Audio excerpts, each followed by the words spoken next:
পৃথিবীতে কেউ কেউ আসে শুধুই আক্ষেপ বাড়াতে। সময় ফুরিয়ে যাওয়ার আগেই অনেকে চলে যায়, বাকি সময়টার জন্য শুধু রেখে যায় স্মৃতি। মানুষের জীবনে মৃত্যু আসা স্বাভাবিক, তবে এই স্বাভাবিক ঘটনাকে অনেক সময় মেনে নিতে কষ্টই হয়।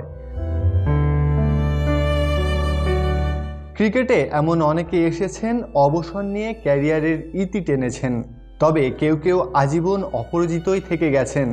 অস্ট্রেলিয়ার ওপেনার ফিলিপ হিউজ তাদেরই একজন। 63 রানে তখন ব্যাট করছিলেন, হঠাৎ শন এবোটের এক বাউন্সারের আঘাতে লুটিয়ে পড়েন মাঠেই। তবে আর কখনো ব্যাট হাতে দাঁড়াতে পারেননি 22 গজে।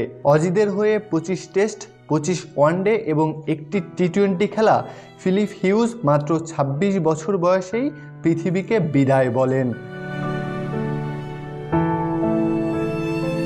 হ্যান্সি ক্রোনিয়ে ছিলেন সাউথ আফ্রিকার অন্যতম সেরা অধিনায়ক। শুধু অধিনায়কত্ব নয়, খেলোয়াড় হিসেবেও ছিলেন দুর্দান্ত একজন।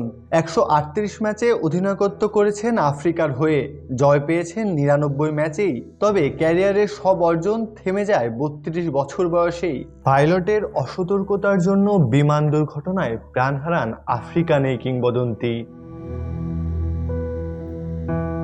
ওয়েস্ট ইন্ডিজ বরাবরই সামনে নিয়ে এসেছে মারকুটে সব ব্যাটসম্যানদের।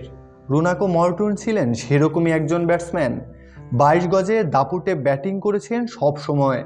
বোলারদের উপর তাণ্ডব চালালেও জীবনের উইকেটটা আর আগলে রাখতে পারেননি। একদিন ম্যাচ শেষে বাড়ি ফেরার পথে সড়ক দুর্ঘটনায় মাত্র 33 বছর বয়সে পরকালে পাড়ি জমিয়েছেন।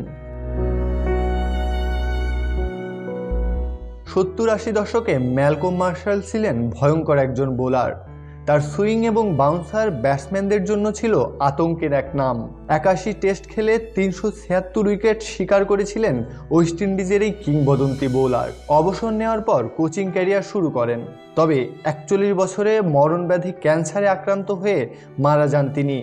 মৃত্যুর আগে তার ওজন নেমে এসেছিল মাত্র 25 কেজিতে। বাংলাদেশ ক্রিকেটের কিংবদন্তি মাশরাফি বিন মুর্তজার সব থেকে কাছের বন্ধু ছিলেন মানজারুল ইসলাম রানা। বাঁহাতি এই স্পিনার খেলেছেন বাংলাদেশ জাতীয় দলের হয়েও। একদিন বন্ধুর সাথে বাইক নিয়ে ঘুরতে যাওয়ার পথে সড়ক দুর্ঘটনায় প্রাণ হারান এই ক্রিকেটার। মাত্র 22 বছর বয়সেই শেষ হয়ে যায় জীবনের ক্যারিয়ার।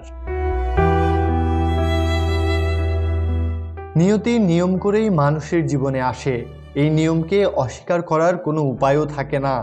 তবে সময় ফুরিয়ে যাওয়ার আগে নিভে যাওয়া এই প্রদীপগুলো আলোর কথা মনে করিয়ে দেয় আজীবন।